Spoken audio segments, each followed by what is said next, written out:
Hi everyone, this is Candace. I chose to do this week's discussion on the Boston Freedom Trail.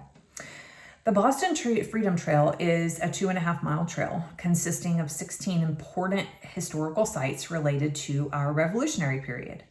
These sites mark the very beginning of America, from the first colonists to our fight for freedom and independence. The trail begins in downtown Boston, with Boston Common being the first piece of historical importance. It's interesting to note that this is where our first settlers grazed their cattle. It's where they hung witches and criminals. It's also the site of the stockades, and the British used it as their military camp in the 1770s.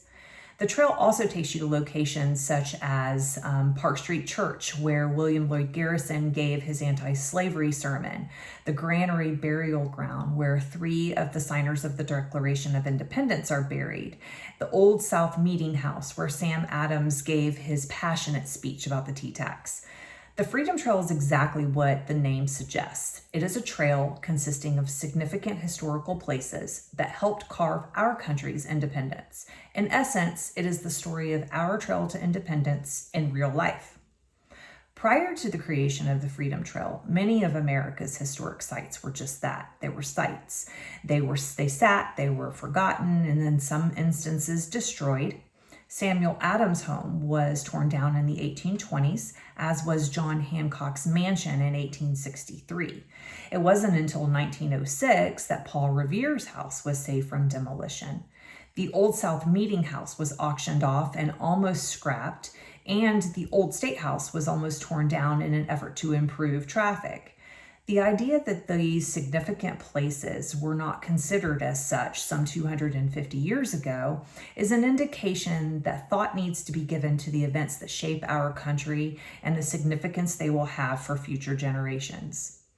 In 1951, caretaker for the Old North Church, Bob Wynn, and a writer from the Boston Herald Traveler proposed historic sites throughout Boston be tied together into one sightseeing opportunity. The current sites were spread out, it was confusing, and a lot of them went unnoticed and unappreciated. Boston's Mayor John B. Hines, along with the Chamber of Commerce and the individual site leaders, quickly agreed, and the Freedom Trail was born. In its infancy, sites were marked with wooden signs, but what evolved was a trail marked with stripes, footsteps, medallions set in the sidewalks at each site. In 1965, the Freedom Trail Commission was created in an effort to increase funding and help with marketing. And in the 1970s, the Freedom Trail made more changes, some of which were to expand on the experience of Paul Revere's house, to include teaching about him as a person, not just about his midnight ride. In 1974, the Boston National Park became a part of the Freedom Trail, and the trail was then expanded into Charlestown, and it now includes sites such as the USS Constitution and the Bunker Hill Monument.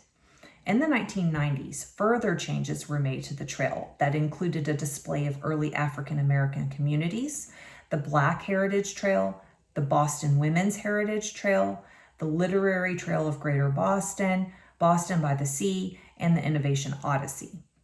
The importance of the Freedom Trail can be seen for the value it holds in teaching Americans about its fight for independence.